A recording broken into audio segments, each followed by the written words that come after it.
Hi friends, welcome back to the YouTube education. आज की इस वीडियो में हम जो 7 चैप्टर विसर्जन के उसके समय हमारे पास कुछ सही या गलत कुछ वाक्य स्टेटमेंट होते हैं। उन स्टेटमेंट में ट्रू या फॉल्स देखना है। अगर कुछ स्टेटमेंट फॉल्स है, गलत है, तो उसको हमको सुधार कर भी यहाँ पर लिखना है। तो वो चीज़ें हमें देखने हैं। एग्ज़ाम में ये भी 3 मार्क का रहता है। इनके ऑप्शन में हमने जो लास्ट टाइम किए थे वो होते हैं, तो दोनों में से कोई भी एक हो सकता है। तो ये हमको ट्राई करना है। ये ज़्यादा इजी हो तो ये हम अटेंड करेंगे एग्ज़ाम के अंदर। तो उसके लिए स्टार्ट करते हैं हम ट्रू फॉल्स को। फर्स्ट है हमारे यहाँ पर, ये 10 हमारे पास हैं टोटल ट्रू फॉल्स। साझेदारी पेड़ी का कोई एक साझेदार निवृत्त हो तो साझेदारी पेड़ी का विसर्जन होता है। देखो, कोई एक साझेदार विसर्जन निवृत्त होता है तो साझेदारी पेड़ी का विसर्जन होता है नहीं। तो यह विधान क्या हुआ? असत्य हुआ, गलत है। तो यह विधान, यह स्टेटमेंट कैसा है? फॉल्स है, असत्य है। अब तो इसको सुधार कर भी लिखना पड़ेगा। तो लिखना पड़ेगा साझेदारी पेढ़ी का कोई एक साझेदार निवृत्त हो तो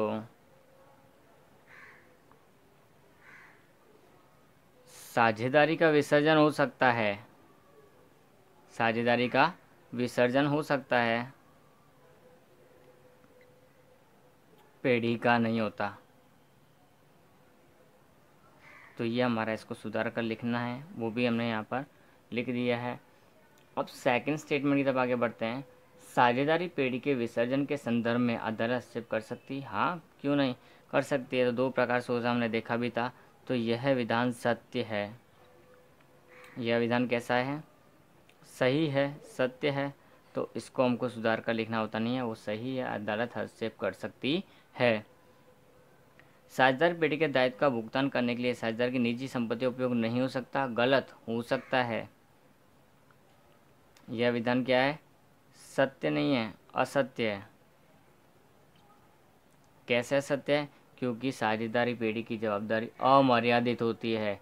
अमर्यादित होती है, उसकी वजह से उसकी निजी संपत्तियों का भी उपयोग किया जा सकता है। कहीं और से पैसे ला कभी लगाए तो उसको लगाने पड़ सकते हैं। इसमें दायित्व का भुगतान साझेदार को करना पड़ता है। यह विधान असत्य है क्योंकि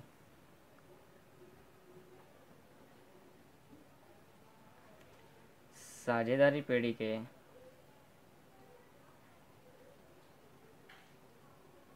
दायित्वों का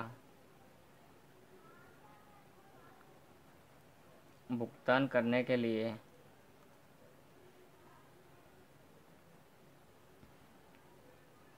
साझेदार की निजी संपत्ति का उपयोग हो सकता है।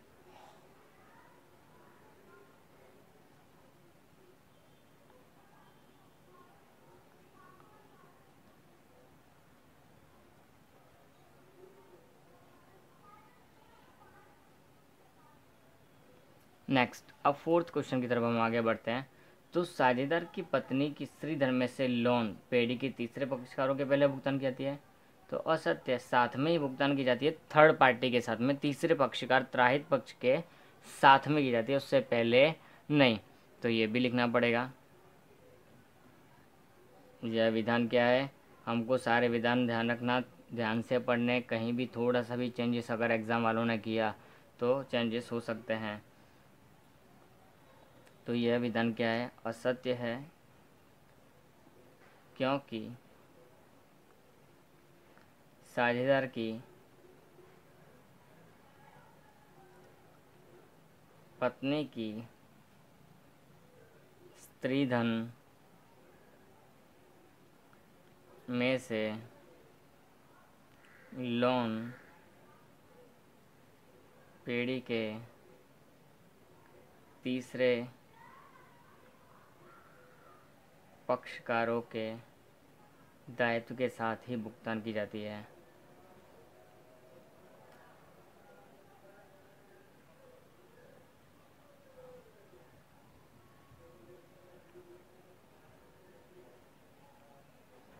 पहले नहीं। तो ये हमको ध्यान रखना है कि वो साझेदारों में त्राहित पक्ष, तीसरा पक्ष, थर्ड पार्टी है, उसके साथ ही उसका भुगतान किया जा सकता है, बाद में या पहले नहीं। साझेदारी पेड़ी में सभी साझेदारों की जिम्मेदारी उनकी पूंजी जितनी हमारी होती है असत्य है, अमर्यादित होती है। यह विधान असत्य है। पेड़ी में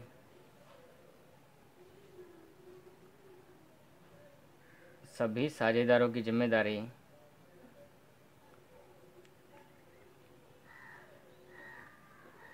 उनकी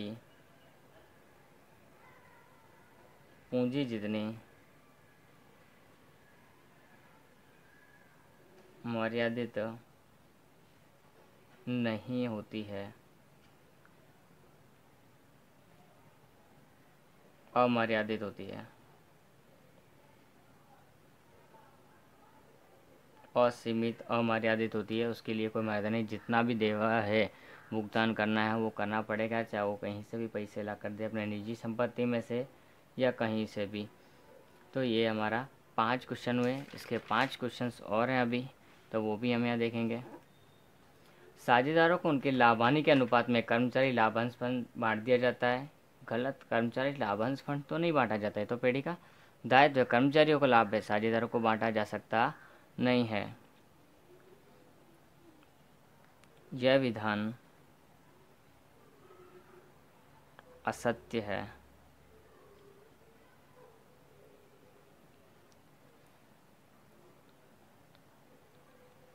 साझेदारों को कर्मचारी लाभांश फंड नहीं बांटा जाता, यह कर्मचारियों का लाभ है। या फिर यह पेड़ी का दायित्व है। दायित्व कभी बांटा जाता नहीं है। पेड़ी के अंदर एकत्रित लाभ या एकत्रित हानि ही साझेदारों के बीच में बांटी जाती है। पेड़ी के विसर्जन के समय बही में नहीं लिखा संदिग्ध दायित्व वसूली खाते उधार कर भुगतान किया जाता है। हाँ, नहीं लिखा है तो वसूली खाते उधार करके उसको सीधा पेमेंट कर दिया जाएगा। तो ये विधान सत्य है।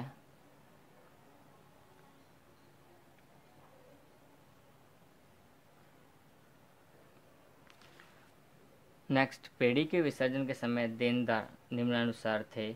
आर्थिक चिट्ठा दिया हुआ है। ये आर्थिक चिट्ठे के अंदर ये संपत्ति साइड में देनदार लिखे हुए 1 लाख, उसमें से 10,000 की डूबत ऋण माइनस करके 90,000 लिखा हुआ है। विसर्जन के समय देनदारों की संपत्ति के निपटारा के हिसाबी असर वसूली खाते उधार पक्ष में 90,000 से देंगे। तो देखो, 90,000 से नहीं, पूरी लाख से दी जाएगी, क्योंकि डूबत अनामत को नहीं गिना जाता। अगर ये डूबत ऋण होती तो माइनस करके ही हम लिखते हैं, बट यहाँ पर क्या है, डूबत अनामत है, जो कि शंकास्पद होता है। अगर शंकास्पद कोई अनामत होती है तो उसको विसर्जन के समय अलग से गिना जाता है। तो ये लिखेंगे, यह विधान गलत है।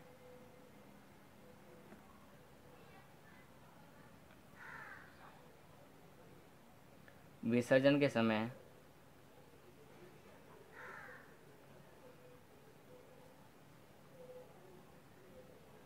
देनदारों की हिसाबी असर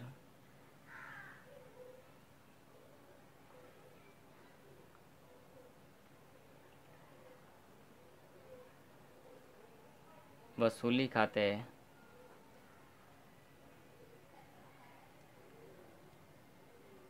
उधार पक्ष में रुपये 1 लाख से देंगे।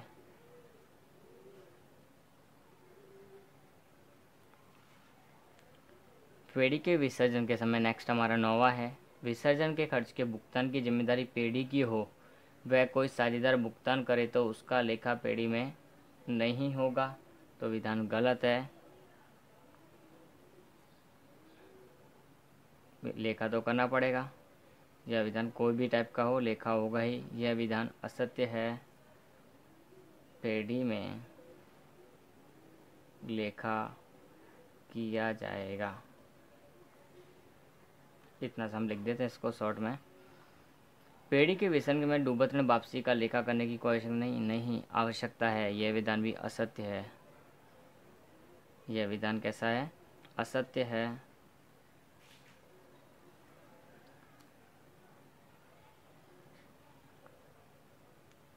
विसर्जन के समय डूबत ऋण वापसी का लेखा करने की आवश्यकता है।